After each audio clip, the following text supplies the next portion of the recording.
Have you ever wished your Bitcoin security could be, well, smarter, more adaptable than just a simple password or a single key?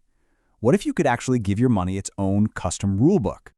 Well, let's dive into exactly that. Because while Bitcoin is incredibly powerful, its native programming language, which is called Miniscript, can be a real puzzle. And I mean a big, complicated one.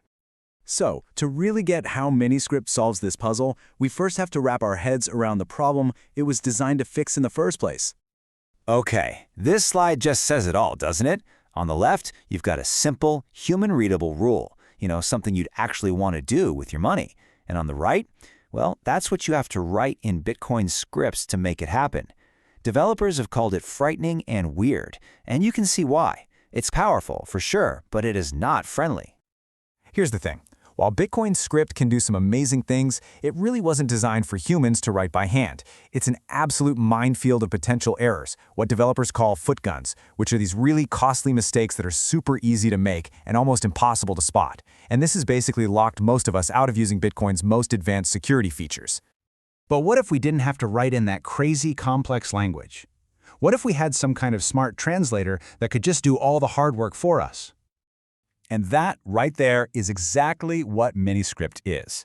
Now, it's not a new type of Bitcoin, it's not a different blockchain or anything like that. Think of it as a brilliant middleman, a structured way for you to write the security rules you want, which then gets safely and perfectly translated into the complex script that the Bitcoin network actually understands. Okay, here's the key analogy that's going to make this all click. If Bitcoin script is like a low-level assembly language, the stuff only total experts should ever touch, then Miniscript is like Python or Java. It's a high-level language that lets way more people build powerful, sophisticated things safely, without having to understand every single nut and bolt of the machine underneath. So, what can this new superpower actually let you build? Let's look at some real-world examples that go way, way beyond a simple password. First up, let's tackle a really common and, very human concern. Making sure your family can get to your Bitcoin if something happens to you, but without just handing them the keys to the kingdom today. With Miniscript, you can create what's basically a dead man switch. You set a policy where your main key works anytime, no problem. But if that key isn't used for a set amount of time, say 1 year, then a backup key, maybe held by a family member or a lawyer, automatically becomes active. It's a really smart way to solve the inheritance problem without compromising your security right now. And this brings us to a really cool metaphor for all of this. You're not just locking your Bitcoin in a box anymore. You're programming smart bodyguards to protect it. These digital agents will follow your exact rules, to the letter, even when you're not around to tell them what to do. Now let's switch gears and think about a business. A company that holds Bitcoin needs really strong security, but it also needs to be able to, operate. You can't just have one person holding all the keys. So here, Miniscript allows for a really clever setup. Maybe for day-to-day stuff you need signatures from 2 out of 3 executives. But what if 2 of them are on a plane and unreachable? Well, you can add another rule. After a 30-day delay, a single emergency key can access the funds. This creates a super resilient system that balances security with the practical needs of a business. Okay, what about deals between 2 people who don't fully trust each other? Miniscript can completely revolutionize these situations by creating smarter automated escrow. The incredible thing here is that you can build multiple what-ifs directly into the transaction itself. So maybe a payment gets released only when the client and an inspector both agree. But there are also built-in escape hatches for refunds or disputes. It creates a fair system that doesn't rely on one central party holding all the money and all the power.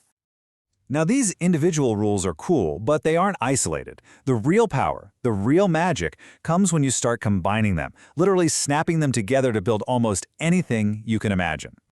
This powerful idea has a name. It's called composability. And you should really think of each simple rule, a signature, a time lock, a multisig, as a single Lego brick, a money Lego.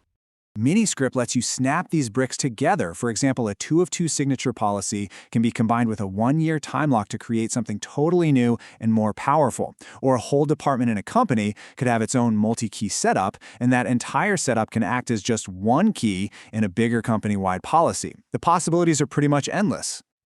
So let's bring all this home. What does Miniscript really mean for you as someone who uses Bitcoin? At the end of the day, Miniscript matters because it makes Bitcoin's big promise of programmable money a real, practical thing for everyone, not just for a handful of genius developers. It makes advanced security safer, way more flexible, and actually understandable. And by creating a standard, it helps ensure all our different wallets and devices can speak the same language, which future-proofs the whole system. Which leaves us with a pretty cool question to think about. For the first time, we have a safe and accessible way to teach our money new tricks, new rules. So, if your money could follow any rule you set, what would you teach it first? Hey, if you found this explainer useful, do me a favor and like, share, and follow for more. You can find What Bitcoin Taught Me on X, Nostr, Blue Sky, and pretty much everywhere else you find your content online. Thanks so much for tuning in.